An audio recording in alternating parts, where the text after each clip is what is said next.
En el aire de Radio Uruguay. Amigos, estamos en la máquina de pensar. Ahora vamos a darle la bienvenida a las profesoras Alma Bolón y Susana Artal. Alma, ¿cómo andás? ¿Andás bien? ¿Qué tal? ¿Cómo estás? Muchas gracias por invitarnos, Pablo. Alma Bolón y Susana Artal, las dos son coordinadoras del Congreso Internacional de Literatura Francesa y Francófona, que va a realizarse mañana, el 7, 8 y 9 de junio, en el Museo Nacional de Artes Visuales y en el Castillo del Parque Rodó, con entrada libre.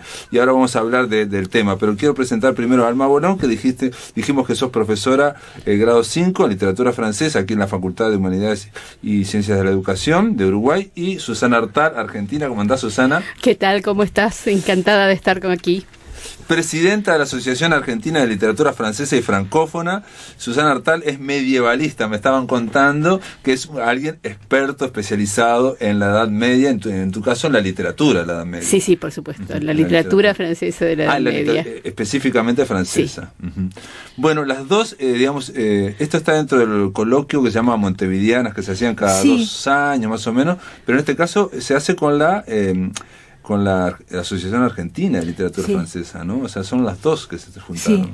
Sí, la tradición era que Montevideanas se hiciera cada 2 años y que era un encuentro internacional, pero organizado por el Departamento de Letras de del Instituto de Letras de Facultad de Humanidades. Claro. Por otro lado, en Argentina se realiza desde hace muchos años un coloquio anual, unas jornadas de trabajo anualmente, y decidimos juntarnos, y este año es un coloquio internacional. Genial. Claro, decidimos unir las dos actividades justamente dado que Montevideanas en general se hace en torno a un autor, y esta vez el autor era Lautréamont, es decir, que era un autor francés, lo cual permitía esta vez unir esas dos actividades. Por eso hicimos el segundo Congreso Internacional que une las dos actividades, a la vez rescatando que desde hace muchos años la Asociación Argentina de Literatura Francesa y Francófona tiene el gusto de contar con colegas uruguayos. En primer lugar fue la profesora Beatriz Weg, que nos acompañó durante muchísimo tiempo. Y una vez que Beatriz abandonó, se jubiló, de todas maneras siguió en contacto y tomó el relevo rápidamente Alma, con lo cual esa actividad ha seguido, ese contacto ha seguido desarrollando. Vas a todos los colegios de ellas, digamos. Sí, desde hace varios años voy anualmente, y lo interesante, yo creo, de las jornadas argentinas, que ya van por el número 32ª, vienen a ser, ¿no? 31ª primeras. Estas son las 31ª primeras que se hacen en toda la República Argentina, ¿no? Entonces, no solo están concentradas en la capital, sino que se desarrolla el estudio de la literatura francesa a partir de las universidades o en las universidades que hay en las diferentes provincias. Claro, en las provincias. En este caso, en general, Montevideanas estaba en torno a uno o dos autores. Ahora ha variado, porque si bien está en torno a los cantos de Maldoror, de Lautréamont, ¿no? Isidore Ducasse, el conde de Lautréamont, que era franco-uruguayo, digamos, es un gran artista, un gran poeta francés, pero nacido en Uruguay, y muchas veces no reivindicado como uruguayo, por más que, digamos, tiene vínculos, porque aparte se crió y estuvo hasta los 18 años, en fin. Hay otro franco-uruguayo muy famoso en Francia, y Laforgue. Laforgue es tremendo poeta, es gigantesco poeta, aunque vivió hasta los 5 o 6 años aquí, pero también nació aquí, digamos, siempre te impregna algo, ¿no? Estar acá frente a la Rambla, ¿no? Con los mataderos y con la sangre y con todo lo que pasaba en el siglo XIX en Montevideo, en la banda oriental, ¿no? Que era, por cierto, muy desordenada en aquel entonces. Bueno, el tema es que yo no sabía, no había hecho los cálculos, que cuando se cumplen 100 años los cantos de Maldoror, ocurre el Mayo francés, en el año 68. En 1968 se cumplen 100 años los cantos de Maldoror y se prende fuego París durante una semana, 2 semanas, ¿no? Entonces, este congreso va a hablar de los cantos de Maldoror, pero también va a hablar de 50 años del Mayo francés. Obviamente los cantos de Maldoror cumplen 150 años, y también va a hablar de el oretismo y la sexualidad, ¿no? O sea, como son 3 focos. Sí, lo que ocurre es que normalmente las jornadas de la asociación se votan en asamblea temas para las jornadas del año siguiente. Entonces esta vez hemos unido al tema de Montevideanas los temas que habían surgido de la asamblea de las jornadas de la asociación. Exacto. Muy bien, muy bien. Entonces digo, sí, y hay también hay había una cierta voluntad de hacer que coincidieran estos tres temas y de que se intentara poner a la luz el hilo que los puede conducir, que conduce de uno a otro, que los vincula. En particular por esto, porque cuando vos decís que en el 68 francés la publicación del primer canto de Maldoror cumplía 100 años, y no es solo un encuentro casual de calendario, ¿no? También es un encuentro en el que está presente Lautréamont. Justamente una de las conferencias que va a haber, una de las ponencias en una mesa redonda, justamente va a mostrar la presencia, me corrijo, no una de las ponencias, más de una ponencia, va a mostrar la presencia de la obra de Ducasse, del Conde, en el Mayo francés. Considerando el Mayo francés en el sentido más estricto del mes de mayo y de junio de 1968, y, también, ¿no? Y lo que se fue preparando en toda la década de los años 60. Y en esos 60, de muchas maneras, se hace presente Ducasse en la obra de muchos artistas. La liberación que planteaba Maldoror, ¿no? Digamos, en los cantos de Maldoror, digamos, el tema de buscar el erotismo, buscar lo sublime, lo que va más allá del límite, ¿no? No solamente lo bello, digamos, buscar las pulsiones. Todo eso está en la década del 60, que alguien escribió que mayo del 68, y en Francia lo que hizo es condensar en un símbolo, mayo del 68, lo que fue toda una década que, por ejemplo, prodigiosa, por ejemplo, en Estados Unidos, a nivel de la contracultura, en fin, todo esto. Pero a veces tienen los franceses esa capacidad de condensar, como le ponen, como le pusieron... Darle el título. Por ejemplo, la serie negra, ¿no? O sea, el cine policial, la serie negra, nace en Estados Unidos, y es una cosa larguísima, un proceso largo, pero...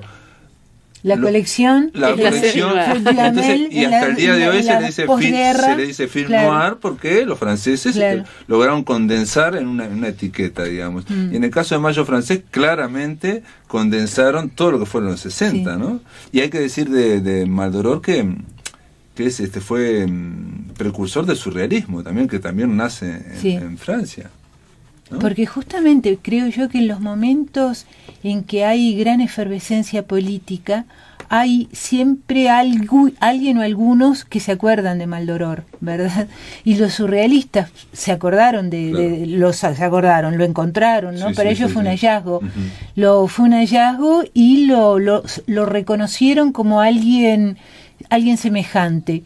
Y me parece que en el caso de los surrealistas no solo es porque les atrajera la rareza o lo extraño, sino porque vieron en Ducasse y en la obra de los cantos de Maldoror, vieron una fuerza removedora muy, muy, muy potente, porque a veces se olvida que el movimiento surrealista fue un movimiento político, ¿verdad?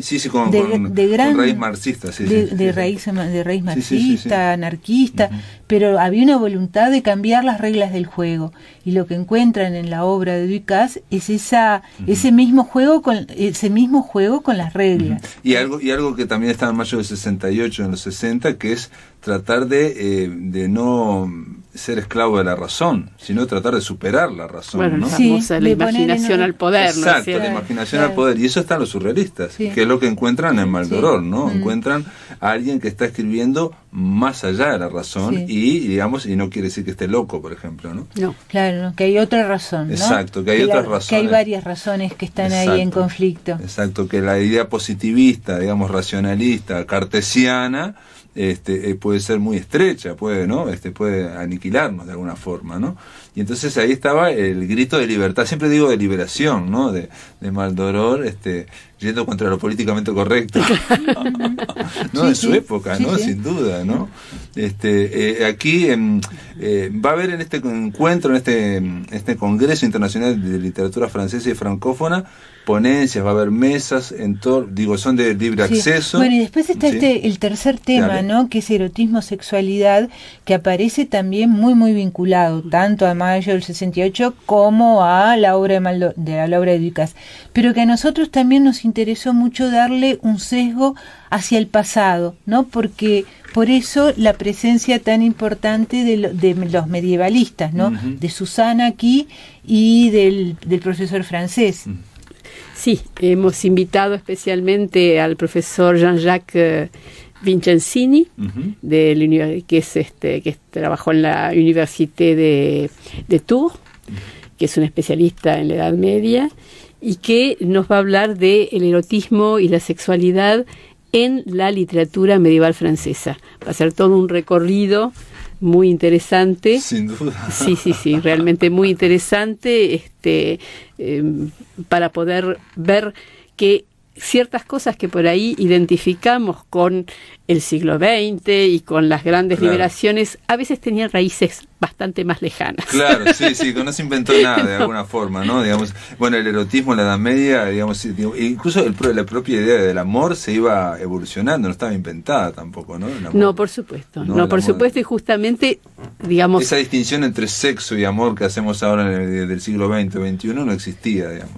Bueno, en realidad sí. ¿Sí? En realidad sí. A ver. En realidad sí.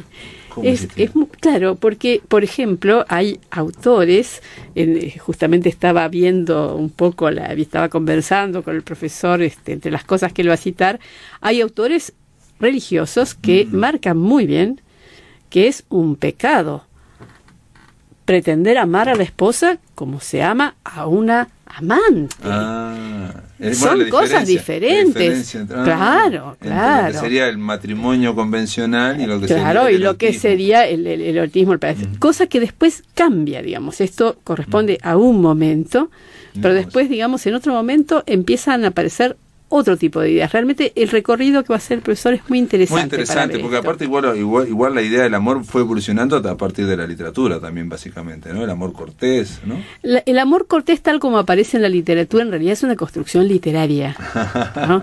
No es exactamente... Después, posterior. Hay que entender claramente que una cosa eran las prácticas y las formas de vida en una sociedad, y otra cosa es cuál es la invención literaria que se hace al respecto. Creo que no había demasiados Lancelot en la Edad Media.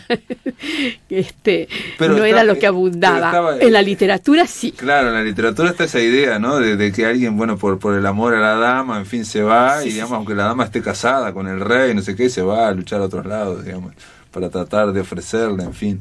Esa idea, digamos, de... Sí, por supuesto. Se ha dicho que un poco que el amor se inventó en el siglo XII, porque, por toda lo que se pasa, la manera en cómo se va uniendo, por un lado, todo lo que aparece en la lírica de los trovadores, y lo que va apareciendo en los primeros géneros narrativos con la narrativa caballeresca, etcétera, ¿no? Pero, digamos, estamos hablando siempre de formas literarias. Perfecto. Bueno, igual este congreso va a ser de literatura, ¿no? Literatura francesa y francófona. Solamente para que se hagan una idea, ahora vamos a la pausa. Por ejemplo, Alves Francese va a hablar del gemido de Lautréamont Ducasse en la obra de García Lorca. O Leonardo Rivero de Lautréamont La Forgue, que es el otro franco-uruguayo, y La lira desencantada. O la recepción de Lautréamont en Italia, el caso de Giuseppe Ungaretti, en fin, o Weber Benítez Pesolano va a hablar de Ducasse y el romanticismo rioplatense, o van a hablar de Michel Houellebecq. Eso es sorprendente, me llama un poco la atención, pero Houellebecq es el escritor francés, uno de los más importantes actualmente, dice la influencia de Lautréamont en la obra de Houellebecq. No sé, vamos a hacer una pausa, amigos. Estamos conversando con las coordinadoras de este Congreso Internacional de Literatura Francesa, Alma Bolón y Susana Artal. El congreso se va a realizar el 7, el 8 y el 9, o sea, jueves, viernes y sábado, en el Museo Nacional de Artes Visuales, ahí en el anfiteatro, que es hermoso, y en el Castillo del Parque Rodó. Y lo más importante, amigos, es que la entrada es libre. Después de la pausa, continuamos aquí en La Máquina de Pensar. En el aire de Radio Uruguay. Amigos, continuamos en La Máquina de Pensar. Estamos conversando con las profesoras Alma Bolón y Susana Artal. Las dos son coordinadoras del Congreso Internacional de Literatura Francesa y Francófona.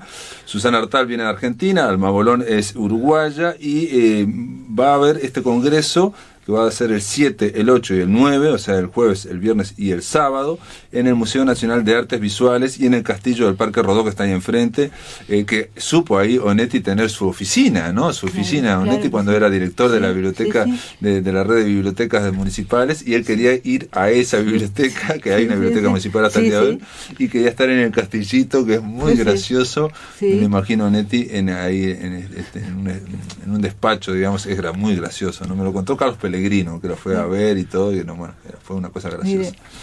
Y Susana Hartal, vos sos medievalista, ¿y de qué vas a hablar? A ver, ¿me pueden adelantar las dos, Alma Bolón y Susana Hartal, de qué van a hablar? Porque no podemos leer todo el programa. Si ustedes van al blog de La Máquina de Pensar, está linkeado y simplemente tienen que clicar en Congreso Internacional de Literatura Francesa y van a ir directo al programa y a lo que es el coloquio, ¿no? Y es importante por lo menos para revisar y no tanto por los autores, porque no todos son conocidos quizás, digo, para un público que no sea universitario, sino por los títulos, ¿no? Por ejemplo, se habla de Perec, de Blanchot, de, bueno, un montón de gente. ¿De qué vas a hablar vos, Susana?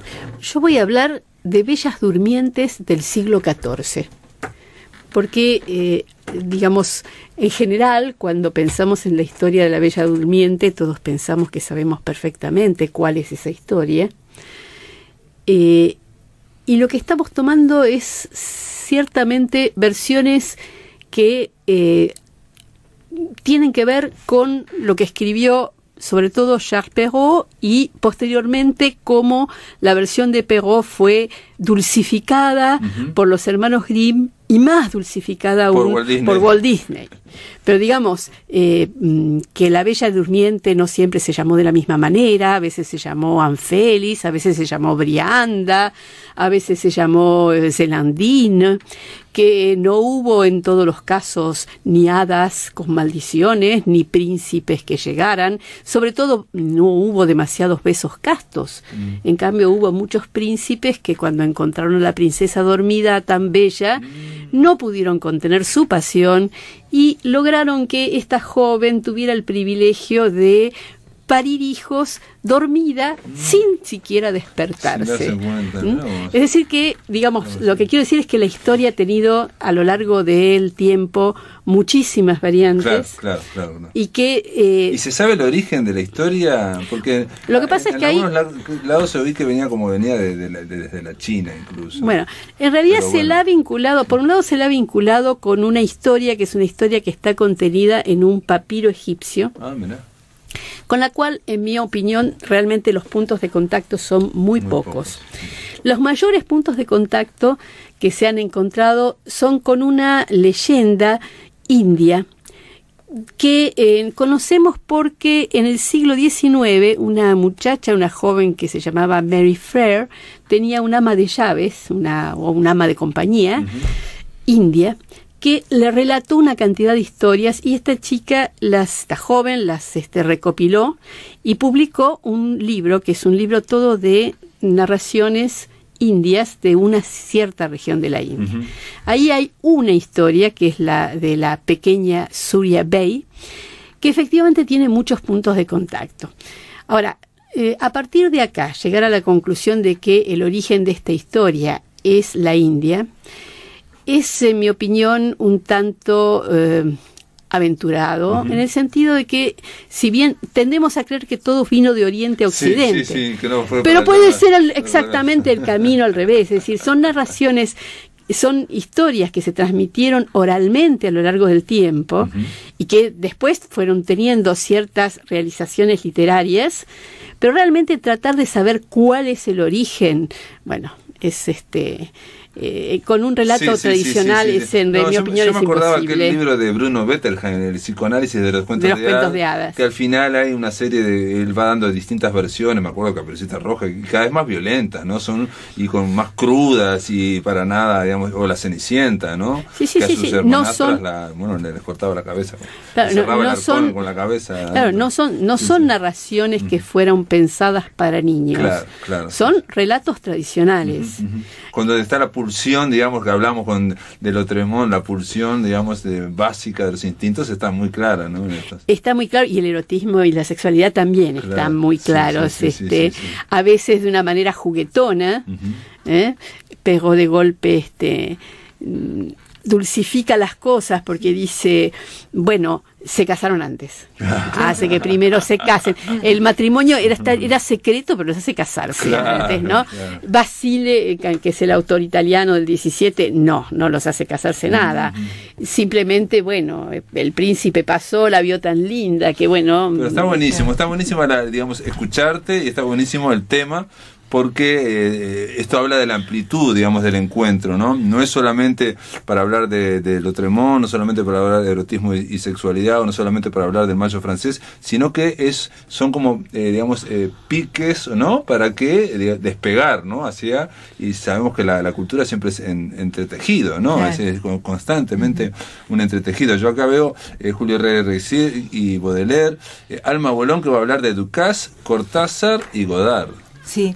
Un encuentro. Sí, un poco dentro de ese marco de lo que estábamos diciendo al comienzo, es decir, que Ducasse aparece en los momentos de agitación de las ideas, ¿no? Cuando las ideas empiezan a ponerse un poco a hervir, aparece Ducasse, y eso es muy notorio.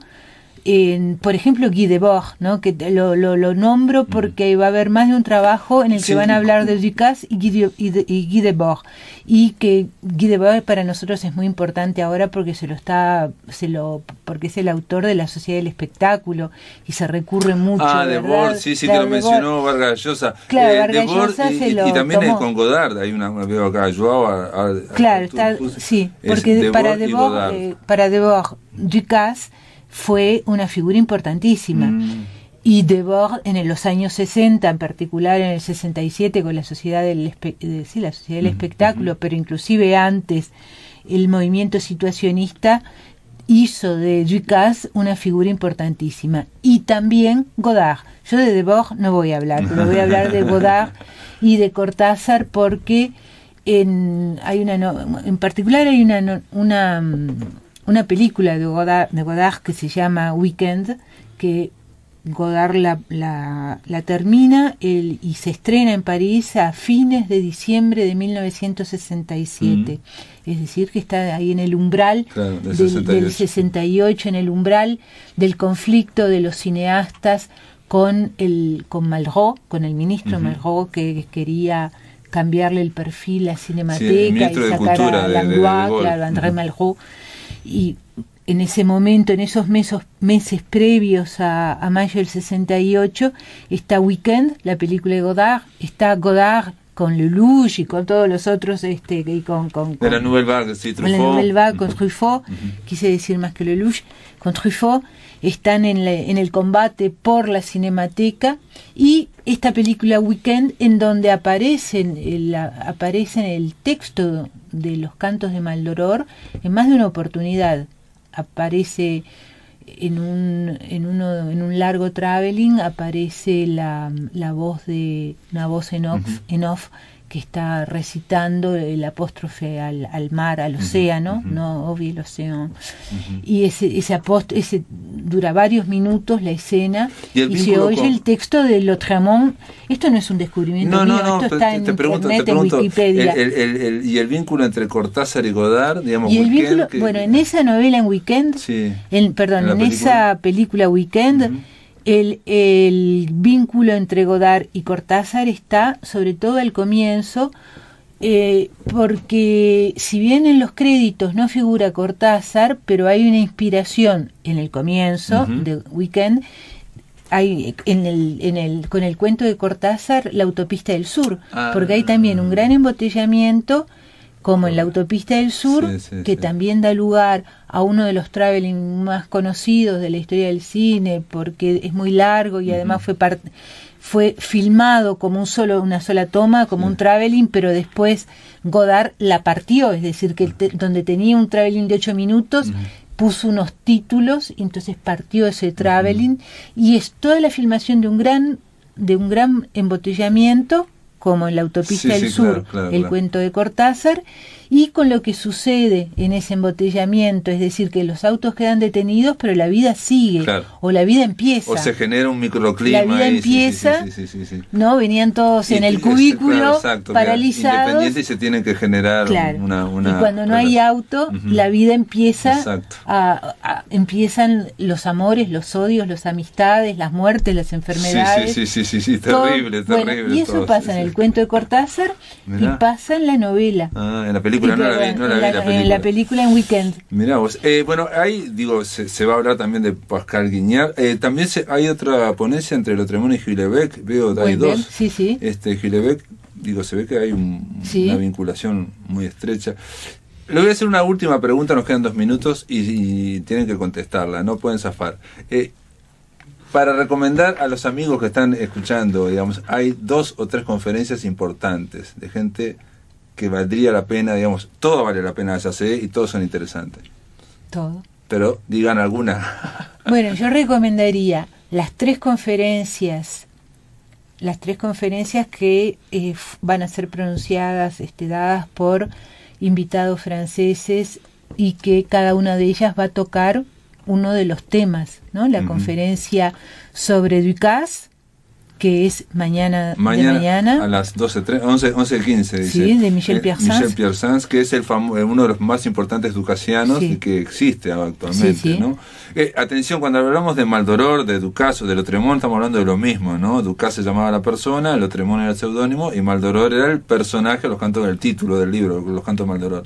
Y siempre se confunde porque lo hablamos así, pero son la misma persona, ¿no? Ducasse y Maldoror. También recomendaría la conferencia de mañana de noche de Patrice Vermeren sobre mayo del 68 y sobre qué pasó con el pensamiento en mayo del 68. Perfecto. Y eso es en el Museo Nacional de Artes Visuales. Mañana jueves de noche, de tardecita mejor, a las 6. Al otro día está a las 11:30. Está la conferencia del profesor Vincenzini sobre el erotismo y la sexualidad en la Edad Media, en la literatura, no en la Edad Media, en la literatura medieval francesa. Sí, que lo vas a presentar vos. Y al final, bueno, y también recomendaría las mesas, ¿verdad? Las mesas redondas plenarias, en donde se van a tratar estos 3 temas también en mesas redondas plenarias. También va a haber, por ejemplo, a las 20 horas del viernes, esto es el Museo Nacional de Artes Visuales, va a estar Leo Maslía, Fernando Butazzoni y Carlos Cebeso, o sea, un pintor, y Silvia Guerra, y va a estar moderado por Silvia Guerra, dice aquí, en torno a Ducasse, Maldoror, Lautréamont, bueno, estos 3 que es lo mismo en lo contemporáneo. En el caso de Leo Maslía hizo incluso una ópera dedicada a Lautréamont, ¿no? Es por la pintura de Cebeso, por el texto de Butazzoni sobre Lautréamont y la ópera de Leo Maslía. Perfecto. Un lujo, Un lujo, realmente sí. Digo, igual hay que fijarse porque puede haber otras cosas interesantes. Por ejemplo, Pablo Roca va a hablar del papá de Ducasse, de François Ducasse, enigmas a resolver los últimos días. En fin, o otro va a preguntar Lautréamont, ¿leyó a Lautréamont? Gracias por estar aquí en la máquina de No, muchas gracias por la invitación.